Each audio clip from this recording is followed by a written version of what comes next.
माघ मास महात्म्यम 22वां अध्याय। इतना कहकर भगवान अंतर्ध्यान हो गए। तब देव निधि कहने लगे, हे महिषी, जैसे गंगा जी में स्नान करने से मनुष्य पवित्र हो जाता है, वैसे इस कथा को सुनकर मैं पवित्र हो गया। कृपा करके उस स्रोत को कहिए जिससे उस ब्राह्मण ने भगवान को प्रसन्न किया। लोमेश जी कहते हैं, उसको पहले गरुड़ जी ने पढ़ा और मैंने सुना। हे विप्र, यह स्रोत आध्यात्म विद्या का सार, पापों का नाश करने वाला है। वासुदेव सर्वव्यापी, सज्जनों के प्रिय, जगत के स्वामी श्री कृष्ण को नमस्कार है। जब स्तुति करने वाला विचार करे कि सभी जगत विष्णुमय है, तो किसकी स्तुति की जाए। जिस भगवान के श्वास वेद है, फिर कौन सी स्तुति उनकी प्रसन्नता के लिए की जा सकती है।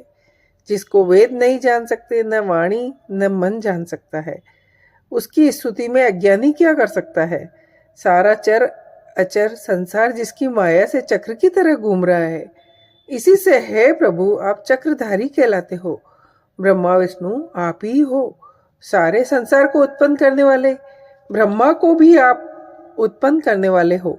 जब जीव शरीर को धारण करता है, तब उसमें ज्ञान उत्पन्न होता है। तुम सब सुखों के दाता हो, इसमें कोई संदेह नहीं। आपसे संपूर्ण सुखों को देने वाली बुद्धि उत्पन्न होती है। आप ही 5 कर्मेंद्रिय, 5 महाभूत तथा मन के विविध भाव हो। ब्रह्मा विष्णु रुद्र की कल्पना से आप संसार की कल्पना इसी प्रकार करते हो जैसे पिता पुत्री की। कवियों में जो रूप शोभा देता है, उस निर्गुण विष्णु भगवान को मैं नमस्कार करता हूँ, जिसमें ज्ञान रखने से श्रुतियों में कहे हुए कर्मों को लोग करते हैं। उस परम ब्रह्म को मैं नमस्कार करता हूँ। मैं उस सतरूप हरि को, जिसको योगी लोग सब प्राणियों में आत्म रूप में देखते हैं, उपासना करते हैं, जिसको अद्वैत कहते हुए गाते हैं और यज्ञ करते हैं, उस माधव भगवान को मैं नमस्कार करता हूँ। मनुष्यों को माया तथा मोह में पैदा हुए विचित्र आभास, अहंकार तथा ममता को जानकर खो देते हैं, उन भगवान को मैं नमस्कार करता हूँ। संसार में मनुष्य के मोह रूपी वायु से सदा भभकने वाली ज्वाला आग के चरण कमल की छाया पहुँचने से नहीं चलती, जिसके श्रवण मात्र से मोह अज्ञान रोग दूर हो जाते हैं, उस अनंत रूप को नमस्कार करता हूँ, जिसमें मिल जाने पर और किसी दूसरे की इच्छा नहीं रहती, जिसको जानकर अद्वैतवादी आत्मा को देखते हैं। यदि विष्णु शब्द का अर्थ उसके विषय का एक ज्ञान ही होता, तो सत्य से हे माधव, इस संसार की माया में फंसकर तेरे ही ध्यान में रत रहता। यदि वेदांत दर्शन में भगवान सारे संसार में व्याप्त है, तो इसी सत्य से भगवान में भरी निर्विघ्न भक्ति हो, जो बीज नहीं है तो भी बिना बीज के स्वयं विद्यमान है।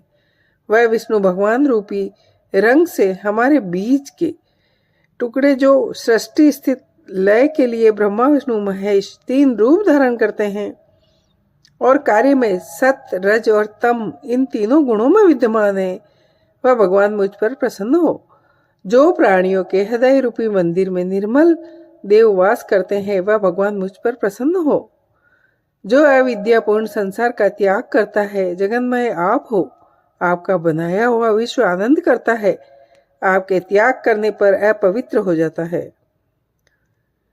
उसका साथ करने पर तुम बिना साथ के बने रहते हो।